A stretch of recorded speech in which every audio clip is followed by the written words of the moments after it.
You're listening to DraftKings Network.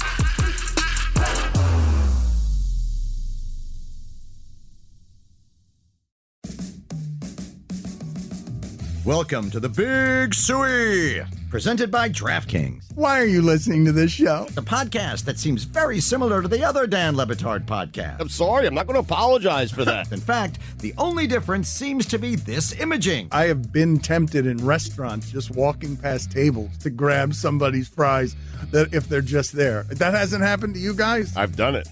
And now, here's the marching man to nowhere, Fat Face, and the habitual liar. All right, we need to get to the polls here. We will get to those in just a second. We have Thursday Thunder as well. I'm not here on Thursdays normally, so I don't know what that means, what we do, how we do it. I mean, I'm not here on Thursdays. So. Good sell. You can just say we're going to do it and toss it, and then we'll just I was just saying, just for you guys, I was telling you that I'm not normally here, so I don't know how we do this. You said it to us off air as well. So yeah, I did. Well, I wanted to say it again in case you weren't listening. Okay. It's a Thursday parlay that we do, Stugotz. Okay. And it's been decent All right. recently. Okay. I don't know. There's a big prize at the end. Oh, no, that's the other one. We should do polls, though, first, I think. You want to do polls? Yeah, Polls. the All right. polls are more feeling like the show. Let's do it. And the polls are brought to you by Dollar Shave Club. Epic razors, epically affordable. Find them in stores or online. Okay. You got the polls? Yeah, you want me to do them? I'm here. Yes. Ready? Billy's like, I'm not usually here. I don't know how this works. Wait, I'm not here on Thursdays. I don't know how the polls work. I understand that. I'm not either. Well, so you I'm historically rusty, are the one right? that read the polls, but I I'll know. read them. Yeah. But you said before the segment started, you got the polls. I mean, Yeah. all right. What's in brats? 70.5% of the audience said yes. 29.5% said no. Our polls are wacky. That seems that way. Does Josh McDaniels always go back to New England with Brian Hoyer? What a great question. 95.7% of the audience said yes. Really? Yeah, same thing that's That in high. brats. Yeah. Okay. Does Mike McDaniel look too cool for school? 71.6% of the audience said yes. What game should Lucy go to this weekend? Oregon versus Utah, Georgia versus Florida. Georgia versus Florida won 57.9%. Nice. At the landing. Who do the Phillies hate more? Mad Dog or David Sampson? Oh, this is a good one. Mad Dog wins, which is weird because the Diamondbacks were the ones that hated Mad Dog. I guess they would hate Mad Dog because he inspired the Diamondbacks. That was a weird poll. Idea. Anyways, did Chris Cody play center for the Dolphins last week? This is a biggie. 78.6% of the audience said yes. Wow. You did play center. Congratulations. Congrats, yeah. How's that game check? Big one. Oh, my man. What's the matter with you?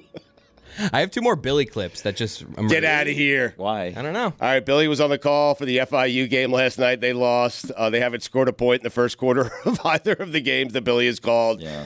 Here's another clip. 1st and 10. Jenkins steps up in the pocket, floats it, intercepted. Oh, nope. Oh, dropped at the final moment. My goodness. Don't worry, I did that last game. he did. He yelled interception.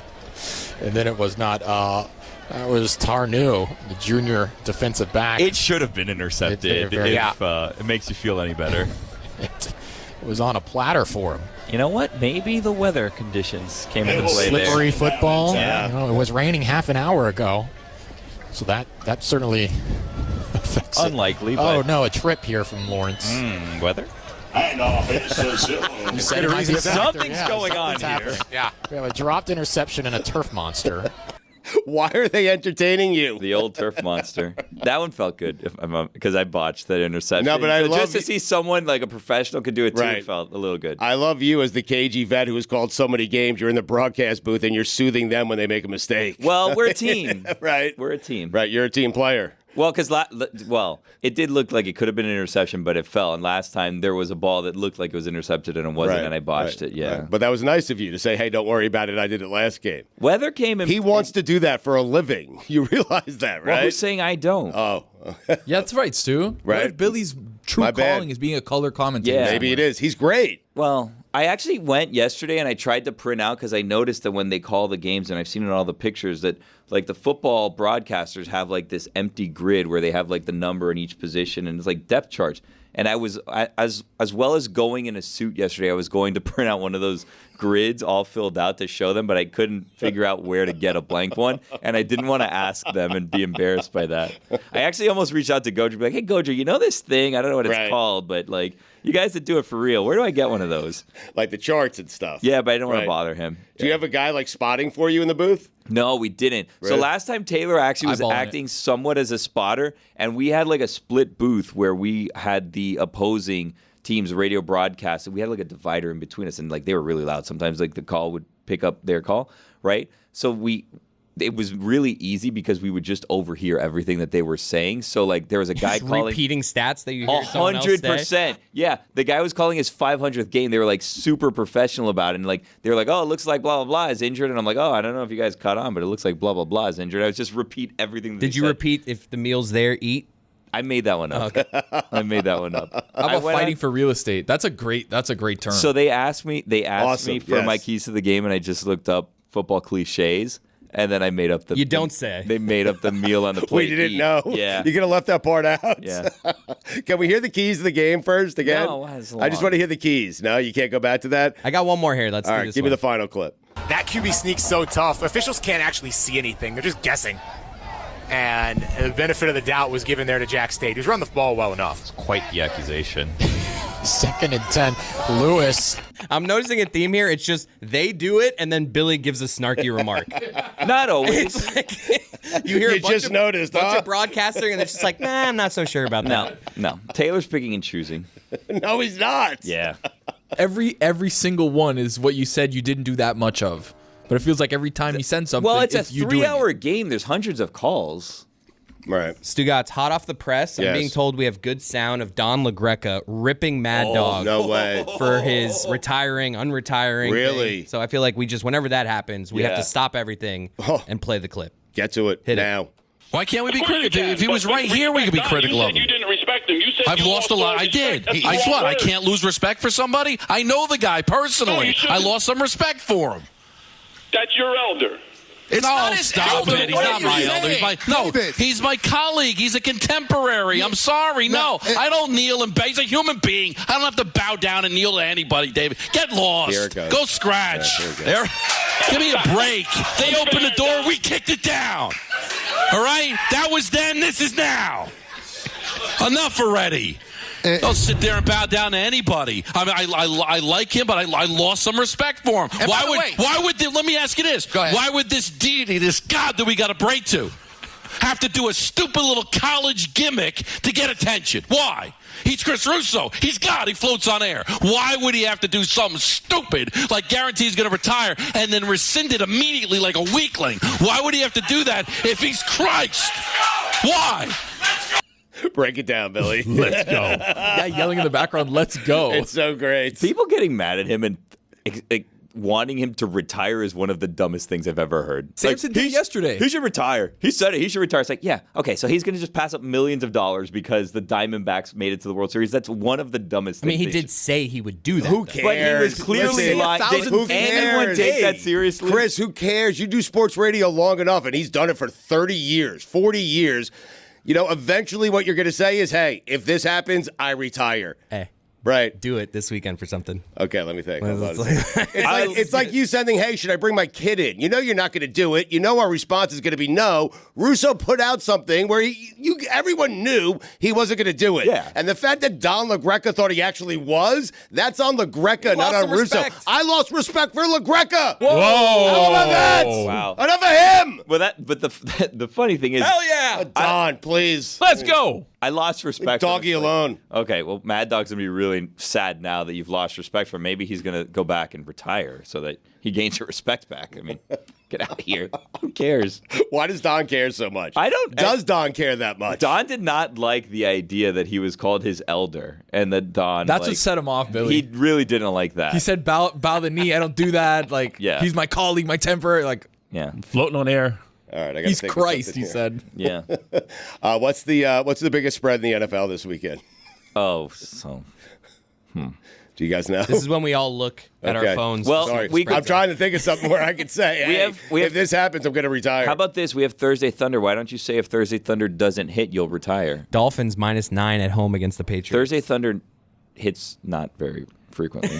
So I would say don't hold it to that. It's hard. Betting's hard. Well, thanks for that setup, Billy, because it's time for Thursday Thunder.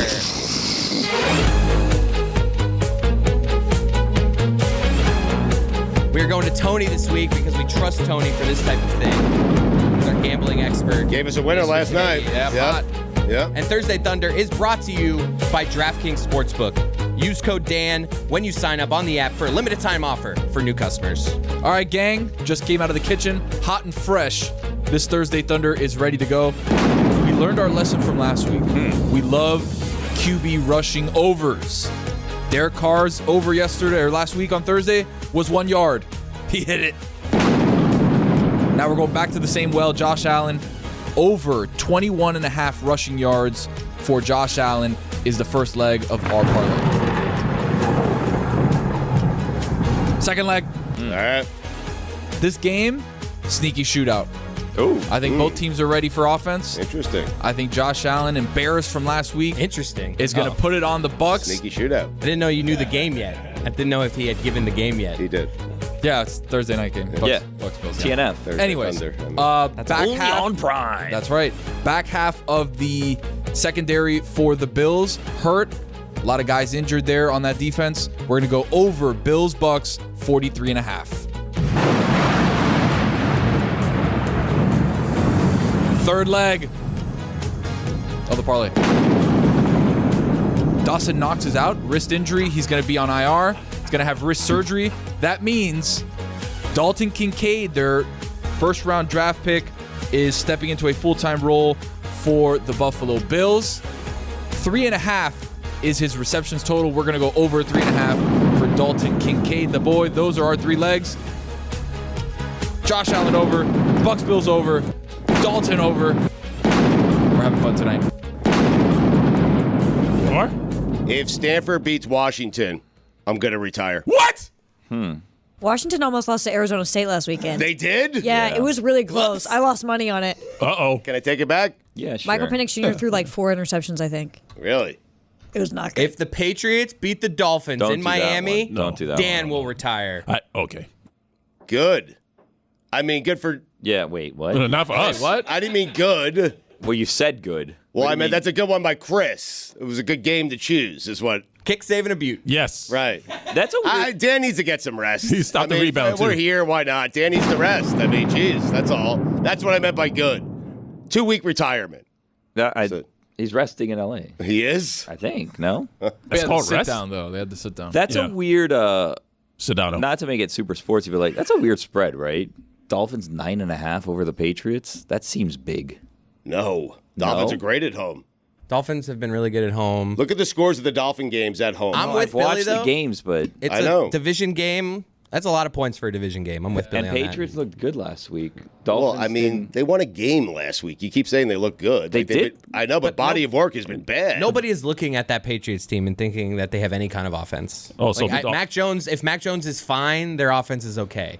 Also, the Dolphins scored 70 in a game this season. So Yeah, but against the Broncos. Broncos are terrible. Feels like Yeah, Billy's on so the the Patriots. Patriots. I'm just saying He's on the that's- points. It's right. What is yeah. Vegas trying to trick us about? Because that's the whole game. It's us versus them. Yep. Right? It shouldn't be the biggest spread of the weekend, is what I'm saying. Like that seems weird to What me. should be? Okay, well, let's go. one No, but Billy, they've Here we won. go. They've Go won all through their this. whole game, home games by 21 plus points. Okay. You realize that? So Okay. Well, Ravens at Cardinals -8.5. Should that be bigger? okay. Well, Chris says that Tyreek Hill might not even play. So right. Chargers. I'm taking the last Dolphins. time I said that I was wrong. This one I feel better about. What was the one last week? you where I was said like, you confirmed that Trevor Trevor Lawrence would Lawrence. not play, Right. and then he started that. And then he night. started. I was And they smart. won. And This they time won. I was And they smart. won. This time I was smarter. Covered. I said that he's questionable and likely not to play. Can I ask you guys a question? If he's not playing, I would take it right now on that risk. I honestly might take it right now just because it'll move if he gets ruled out. That's Take what the I'm saying. point ahead of Saying? it, right? You take the points. You're taking the Pats right now. If you're expecting Tyreek not to Yeah. play and that It hasn't goes been to like announced plus 6.5. yet, It's plus Right. 9.5. Take it right There's now. no Right. way that line moves 3 points with a wide receiver. but it'll move down a little. Zero chance. What if Waddle's not there because he hurt his back? It could go last down to week? 7.5, like 8. All the top guys at sportsbooks say the biggest line movers are quarterbacks, obviously, but that a wide receiver, a offensive lineman, defensive lineman, those kind of things don't Offensive move the needle. linemen don't move they the don't needle? move the needle. They really don't. Tony, this is the best non-quarterback division, best player in football. Yes, like agreed. everyone's saying that. I'm with you. Take him out of the equation. That offense doesn't seem to be Point and a nearly half. as high Still have powered Waddle. as it's been. Still got Waddle. I know, but Waddle's banged up too. He is. How much did the line move with Purdy? That I don't know. Oh, we were getting into the X's. Yeah. Well, no, but I want to ask you guys a question. Purdy's because in concussion protocol. It's, it's 3.5 right now. Yeah. San Francisco 3.5. But- Maybe moved down from 5. I think it was 5.5 earlier when it opened. My question for you guys is, I'm staring at the topic sheet that we have here, and I did not listen to anything that was said in the meeting. Yeah, you're not great at those meetings. Why is there a question that says, should Brock Purdy retire? I would assume that's probably a joke someone made because of the fact that when Tua got concussions, they said Tua should retire. That was a sarcastic question of Who asked that? Are people? It was Jeremy, who's not here today. It was basically a sarcastic question of, hey, why aren't people telling Purdy to retire? Because he's had 3 injuries in 5. Okay. Granted, not a head injury. Should he? Sure. Where do we land on that? We're just asking the question. We're just workshopping. Did he ever get Tommy John to fix his UCL or no? TJ. Did he? I saw on Bomani's podcast him. That's all he had for you. He just gave me like a shrug on radio. I saw Nick Wright and Bomani Jones doing they proposed a trade in the NFL, Brock Purdy for Kirk Cousins straight up.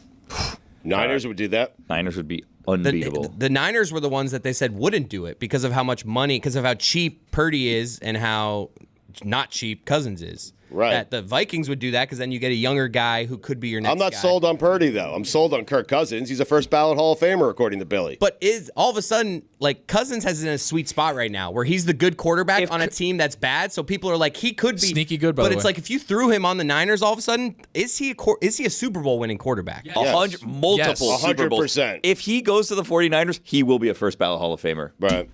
Wow, at 30. It's fair. Yeah, because if he goes and let's say he goes he and gets he 2 wins Super Bowls. If Kirk Right. Cousins wins 2 Super Bowls in his career, which First is ballot. unlikely because First of the fact ballot. he probably has 5 or 6 We've years seen left. Kirk maybe. Cousins on good teams, though.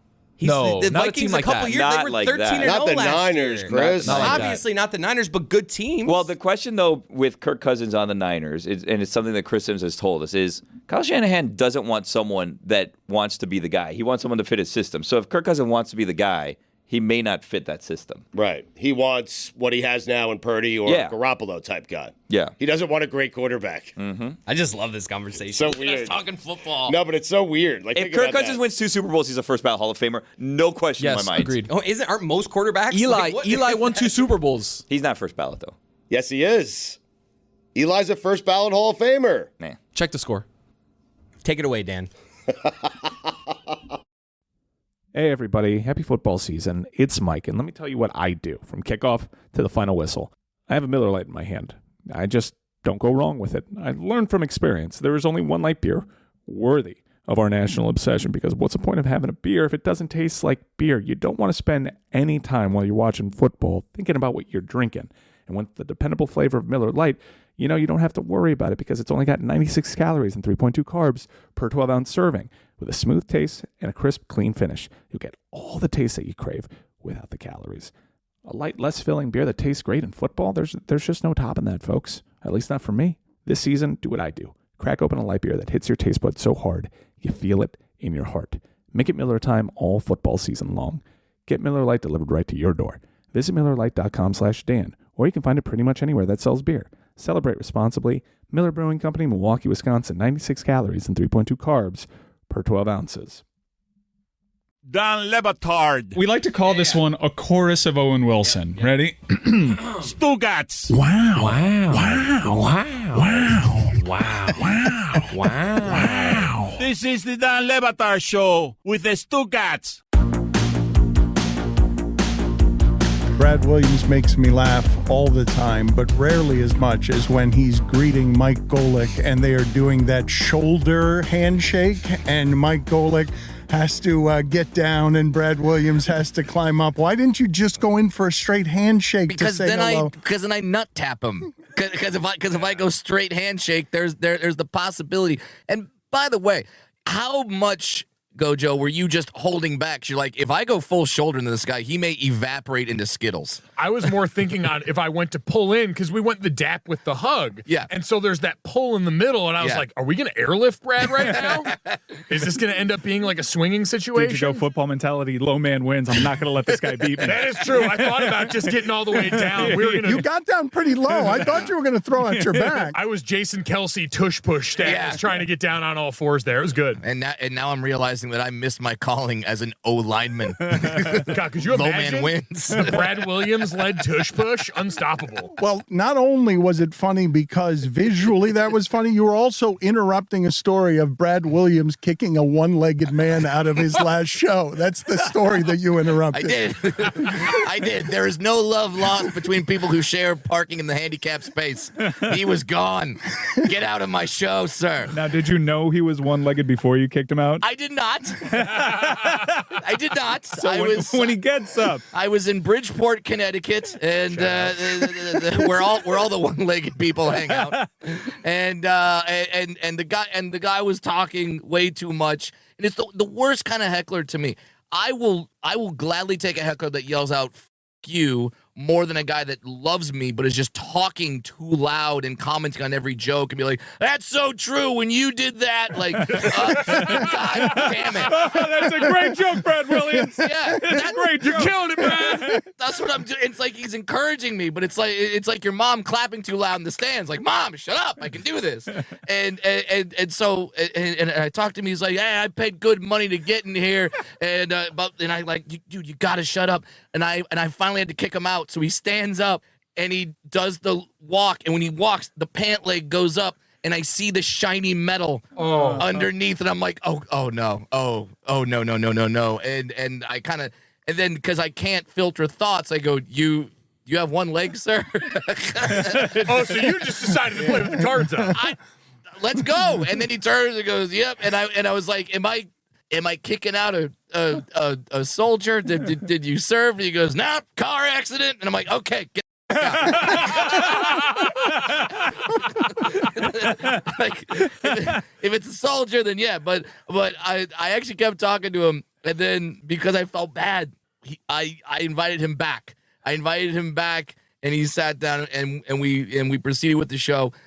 But then it just kept going. He got his second chance to the point where now I see the faces of the people around him being uncomfortable, and I'm like, all right, well now you. So I kicked him out again. No, I kicked him out again, and he gave me the whole like, well, do you know how much I paid for these tickets? And I go, an arm and a leg.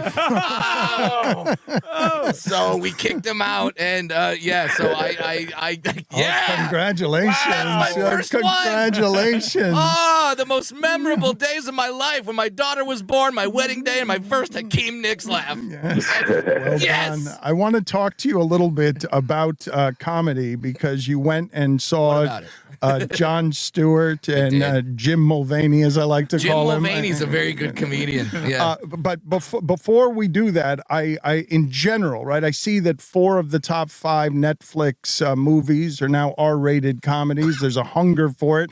And the audience is rating Bill Burr's Old Dads very well, but the critics hate it. Perfect. That's kind of where you want to. That's a good sign. That's where you want to be if you're Bill Burr. But what did you get from watching? I didn't know that Jon Stewart was doing a lot of stand up these days. I didn't know either, and the tickets went on sale, and thankfully, I have a Live Nation rep who's doing my theater tour, which you can go to bradwilliamscomedy.com and get your tickets all over this great land of ours. Okay, there's my plug. And then I have the same rep, so he got me tickets, and I got to sit down and watch Jon Stewart and John Mulaney do stand-up. And I'm just going to say this. I'm not good at comedy.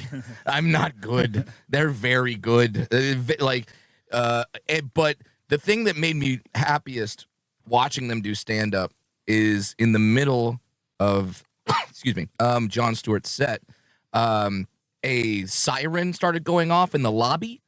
I don't know if it's a fire alarm or some sort of siren went off in the lobby, and it made me so happy because I'm like, you're at the highest level of this, and you're still dealing with that. Like he's just like me for real. Yeah. That has happened to me at a comedy club at Stand Up Live in Phoenix, Arizona. Sorry for my cough. Let me get you water. Yeah. That's okay. Let's get Brad some water. I'll filibuster for you. No, for I a got it second. now. And let's get him water and a COVID test. Yeah, I got it. Close the door, by the way. Yeah, and let's get some fans in here circulating the air. $15 in fines. God, You're gonna have okay. to. You're gonna have well, to leave that's here. what it costs to do a damn Hakeem Nicks laugh. But yeah, so I had a fire alarm go off once during a show. Nope, it's back. But I dealt with it the whole show. The whole show I was dealing with the fire alarm. I remember. God, now I'm dealing with a cough. Well, I was curious when Seconds Brad removed. gets his coughing fits under control here. When he mentioned he had that same sensation that I had, certainly like as a player, which is one thing when you look and watch someone do something so much better that's technically the same skill set as you. But even now in doing the broadcasting job, like I have such a vivid memory since I call college football games in the analyst role of driving home one night from ESPN, and I was listening to Doris Burke on the radio call of an NBA Finals game, and I'm listening to this and I'm going, just the way that she explains certain situations down the stretch, there were technical things in addition to her general thing where I'm like, I'll never be that good at this thing that we're both technically the same job title at, but she is so infinitely better at. And so I was wondering, as you're watching Jon Stewart and John Mulaney, like, is there something technically as a comedian outside of just great punchlines as Brad pays off, thankfully, the many dollars in fines he owes? Is there something technically when you're watching them that they do from a comedian standpoint that maybe inside that fraternity would be the things that you notice? Just how they construct the bits, you can tell they're well written. There's callbacks, there's setups. Once they hit Mulaney hit some punchline where I'm like, he set that up 15 minutes ago. Like he planted that seed that then that line came back. So yeah, just seeing all of that and the fact that Mulaney just did a special. And it was a widely regarded, highly touted special. And the fact that he's already got about 35 minutes of great stuff already. That's brand new. That's what angered me, where I'm like, oh my. Like, I felt something very close to awe the other day watching Neil Brennan, co-creator of Chappelle's Show, go into the Comedy Store 1.5 minutes before his set, pull his car up, go on stage, crush for 16 minutes, 90 seconds after pulling up, and then leave because he's just sharpening material for a special. And one of the things that he did, GoJo, is that he was talking about mental health and athletes and took it a place that I hadn't thought of, which is you do realize that the very best of athletes, all of them are deeply mentally unhealthy, that they can't be as great as they are and keep competition of other crazy people down unless at the top of the food chain. Obviously it was funnier, but I hadn't even considered the idea that you almost have to be a little bit imbalanced in order to be excellent at sports. I've always asked the question of, would most people consider it worth it? When you really see that up close and personal, what it takes from someone in order to achieve at that level, when you've seen a great player like that who has that obsession that clouds the rest of their life sometime, affects the way that they are post-career, the way we all think of Michael Jordan, would most people, if they got to see that up close, look at all of what they got as a byproduct of being that great at the sport and say, is it worth it? Because there's just so much life after sports that can seem largely miserable sometimes when you've got that as the backdrop. What are you making faces about? Because every time I have, the algorithms get me and are always showing me, would you do this job for $50 an hour? And then, it's somebody on the side of a skyscraper. Almost everybody listening to this thinks they would take the trade of whatever the money and the glory is. No, I was making that face because you said the words, was it worth it? I know a famous comedian, I won't say his name, but he got some death threats and they knew that they were possible. Like they were, it was definitely something credible. Credible. That's the word. Thank you, journalist. The FBI was called in. I was searching. I love how you mentioned that you're never going to be as good as Jon Stewart and John Mulaney, and you spent the next 7 minutes proving it. Yep. I wanted to make sure you knew I was correct. That's how good they are, as opposed to like that. That's how not good you have to be a professional comedian. But so the guy got credible death threats. The FBI was called in, and the FBI had to tell his children that your dad might get killed. There's a credible death threat against your father. They were explaining it to him, and the daughter turned to the comedian, her father, and went, "Was it worth it? Was it worth it for all the stuff that you've done, for all the work that you've done, all the success that you've had? Was it worth it?" And that, he told me that story, and I've got a 4-year-old daughter, and I'm just like, oh my God, that was a gut punch. So whether it be athlete, whether it be comedian, I'm sure there's many other, whether it be stripper, are you willing to dedicate that much of your life to something? Well, comedy is so competitive too, though, like famously competitive, cruelly competitive. Like, one of the reasons I admire Neil is because he's doing Comedy Store 5 nights a week so that he doesn't get, so it doesn't get flimsy. So he doesn't get a lack of sharpness. Name one other dwarf comedian. Ha! That's how competitive it is, and that's how good I am, that I'm keeping other dwarves down. I'm successfully stopping all of the dwarf comics from succeeding. Shout out to Nick Novicki and Tanya Lee Davis. Anyway. Is it like Highlander? Yes. There can be only one. There can be only one. We play King of the Anthill, and right now I'm on top. Let's go.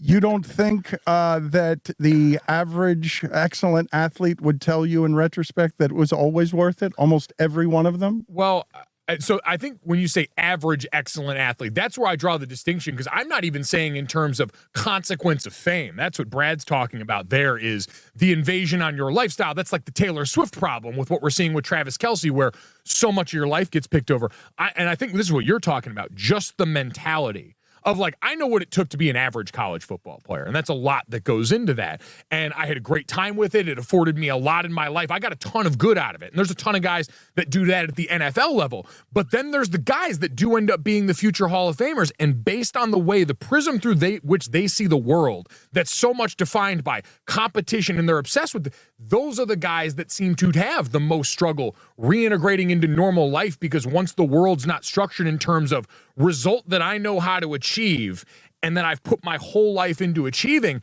you see it become so hard for them. And I guess that's the part I'm talking about when you're retiring at the average age of 30, 33, if you're lucky in that sport or in any sport in your mid-30s. And then you see your friends that were achieving at that level struggle so much because of what it took to get there. That's the part there, and maybe it's the benefit of hindsight, the benefit of age, where you go, oh man, would it have been worth it to be that much better at the thing I was already pretty good at and got a lot from, with knowing what it costs on the back end of that from a mental side? Hey guys, it's Tony. US Cellular is introducing US Mode. It's like airplane mode, but for people. You got that? Cool. It's a way to set up your phone so it doesn't get in the way of people really being with each other. Block distractions and make way for a real connection. Give it a try. Visit US Cellular in store or online, and they'll help set up your phone to US Mode. For free.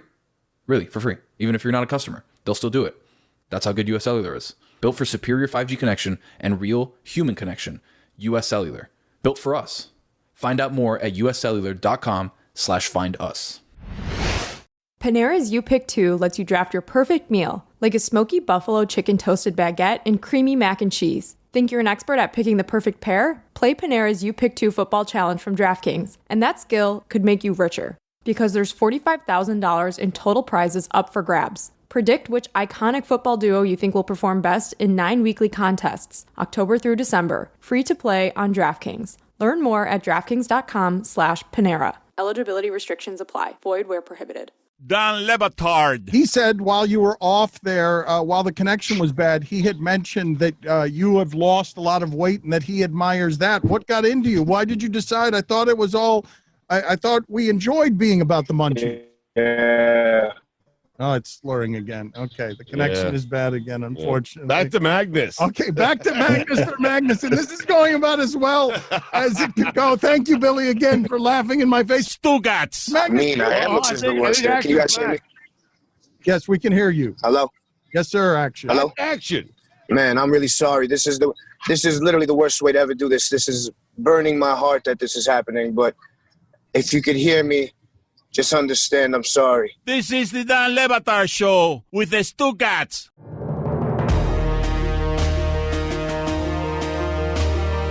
I'd like to ask this group a question. Mike Ryan, Mike Golic, and Brad Williams. If right now I put you in a hurry outside to get from one place to the other that's not within walking distance, and you can 2 blocks. You cannot get your Uber working or your internet working. Mm-hmm. I've become so reliant on this that what I'm about to tell you about what happened next will not surprise you at all, but did surprise me as someone who recently called 411 when his internet wasn't working and expected Who answered? I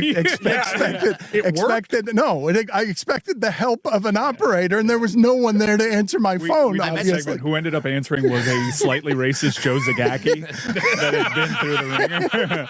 Yes, the old guy help you with your boggle? in the room. What's your last name? Le Batard? But what do you guys do? What do you do? It's not working, and you need a car. Okay. I just walk until I get signal, man. Yeah, pretty much. That's about the only thing I got. I called a taxi. You called a taxi? You called for a taxi. Listen, yes, because the phone was working, but internet was not working. And so I called a taxi. But this is what happened. Not unlike 411. Rings forever. I have to call again. Then I'm talking to someone. Hello, cab. Then I'm talking to someone whose English is not quite that good. I'm having trouble understanding them, and they're having trouble. Amarillo cab. I don't think it was Hispanic. They're having trouble understanding me as well. And what ends up happening is that on Sunset Boulevard, 15 minutes later, when I'm calling back again because they said they were sending a cab, and now I'm talking to the same person. Surely your internet has to be working by now. No, it was not. By the way, you're not in rural Iowa. It's Sunset Boulevard. Yeah. No cabs, There's none. Wi-Fi. Hotels. No, I don't know why it wasn't working. I don't know why it wasn't working. Okay. It wasn't working. Please forgive me. Dad. 15 minutes later, I'm calling back, and they're saying to me, "Sorry, can't help you. None in the area." Same person. Yeah. And I'm now yelling on Sunset Boulevard. Is this how you guys are keeping up with Uber? This is how you guys You're getting mad at them because you can't get your internet to work. It's a phone call. You made a phone call. That means you have the signal to make the internet. I should be able to get a car when I call in order. The Uber was frozen. This is you. Wait, this is you. I also have a question. Is there just a defined number 411 style that I've been missing that you can call for a cab? I think it's Is there? 4444444. Like I would just start. You just keep hitting 4 and eventually they hand you a cab? I thought that was some lawyer because I see that advertisement on the back of buses all around L.A. Cuatro, cuatro, cuatro, cuatro, cuatro. But Mike's got a better story involving an Uber So driver. L.A. I found is a pretty terrible rideshare town. Yes. It takes forever. You're better off scheduling. Yes. I had to catch a movie, and I was in a bit of a rush, and I know it takes about an hour to get anywhere, so I'm running out the door.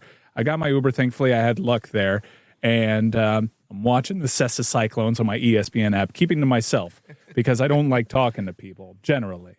And I sit back there, and the guy hears the highlight going on, and he's like, going to the movies, huh? Because I had the location put in there. I'm like, yeah. He's like, you in the industry? Boy. This is L.A. I imagine everybody that's driving Ubers is industry adjacent. I'm like, I'm in sports media, so not really. I just want to see this movie. Why do you tell the truth? Why? I just want. I figured you would have a pretty tried and true lie at this point. I'm a little surprised. But I'm just keeping myself blasting the highlight. As he's talking, I'm just putting the sound louder on my phone. And there's a 2-wall by Manu. You would take the point, but no, this guy clearly wanted to get somewhere. So a little bit more silence. It's only filled by the Cessa Cyclones dominating the Wall Warriors. And he's like, "Have you seen the new Texas Chainsaw Massacre movie?" And which is also on. I haven't mapped out a top 50, but that's up there on things I don't want my driver to be just asking me. Like, where is this going? What time of day was this at, by the way? It was daytime. Okay, I was going to say. No, but wait till you see where this ends up. Do you like Huey Lewis in the news? You ever been inside a Turkish prison? So he's got sunglasses on and like prescription eyeglasses over it. And he's got long gray hair. He's a big guy. And I'm like, no, I haven't seen the new Texas Chainsaw Massacre because I've kind of seen them all already. I'm like, is it just yet another remake? He's like, no, this one's a direct sequel. It's on Netflix right now. And I'm like, oh, okay, cool. And he's like, and Leatherface is driving you. And again, haven't mapped out the top 50 things I want my rideshare driver to be telling me, but I don't know where this is going. To a basement somewhere. Yeah, Yes, exactly. A dungeon. yeah. And I hear him talking more and more. I'm like, wait, is he actually Leatherface? And so as he's talking, I Google IMDb Texas Chainsaw Massacre, and I see the photo for Leatherface is very similar to the one for my driver. And I'm like, it's a different name. And he's like, I'm only doing this because the strike's going on. I was about to say, yeah. And it was legitimately Leatherface who's been making money during the strike, driving ride shares and going to horror cons, and I guess promoting Rider by Rider, the new Texas Chainsaw Massacre movie. He was a really nice guy, a little chatty, especially for Leatherface, because that is a non-speaking role.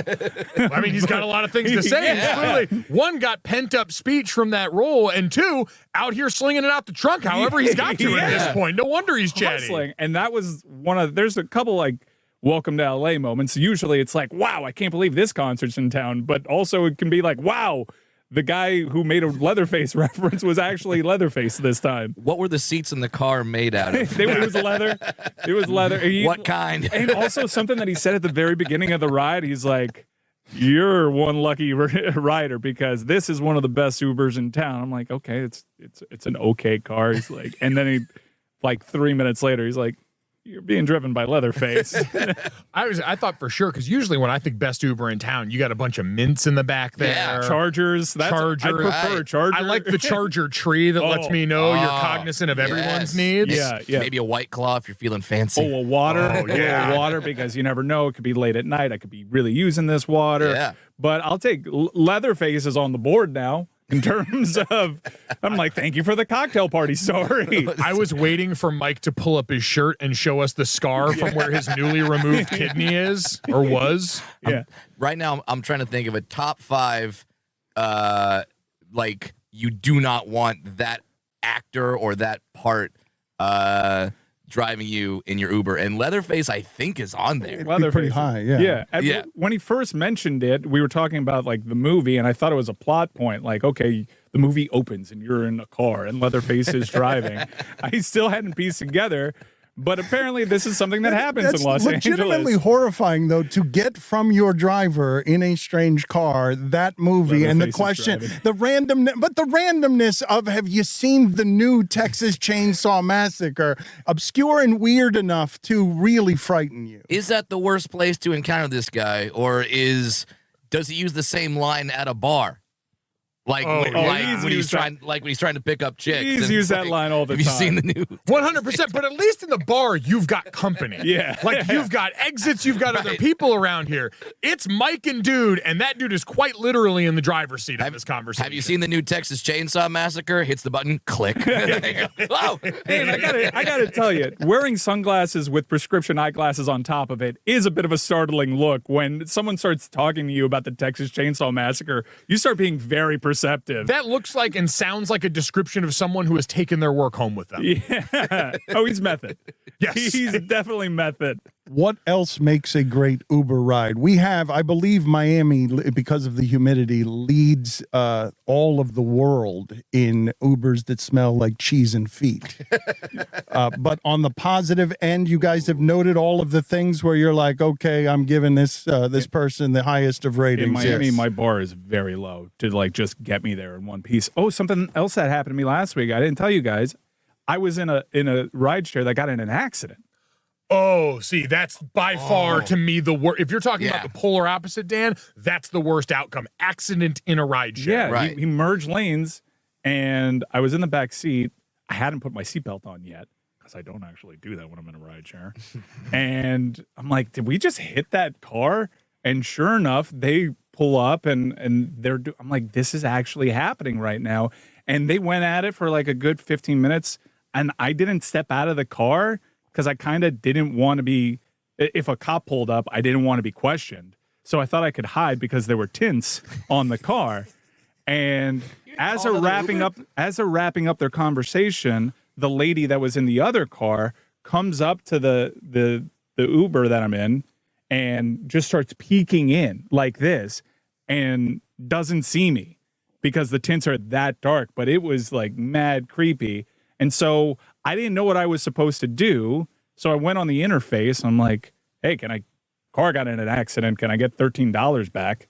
As immediately went for the refund. You didn't check on anybody. Well, you didn't Stugotz is strong. You would admit that requires some sort of discount. I was waiting for you to just order the other Uber to your crashed Uber and Uber away from that Uber. I was thinking about it, but also I'm in LA. I'm like, the time that it will take for me to get a new Uber is probably greater than Also the time it takes for them to settle their differences and exchange information. That was literally my thought process there. But I just put in a claim and I put, I was in an accident. And then the legal department steps in and, are you all right? Are you all right? They're following up like crazy. And I keep it going for a little bit because I'm like, I want to maximize whatever I can get. Maybe I get $50 in credits. Nah, my back's a little sore. And I mentioned, like, thankfully no one was hurt and I haven't heard back. First mistake. That's what you would have heard me shouting on Sunset Boulevard. I should get a discount for this. What are you going to do with $50 in yellow cab rebates? You guys, They're going to mail it to you. When I asked the three of you the question, you were all buffering. Like, what do you mean? What do we do if the Uber doesn't work? There are no other moves. Also, you're on Sunset Boulevard.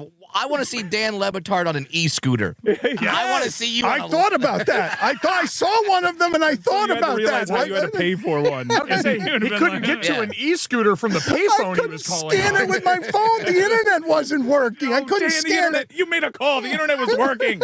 It was working. I love riding an e-scooter because it makes my day because of the convenience, and then it makes the day of anyone else who happens to see me riding an e-scooter.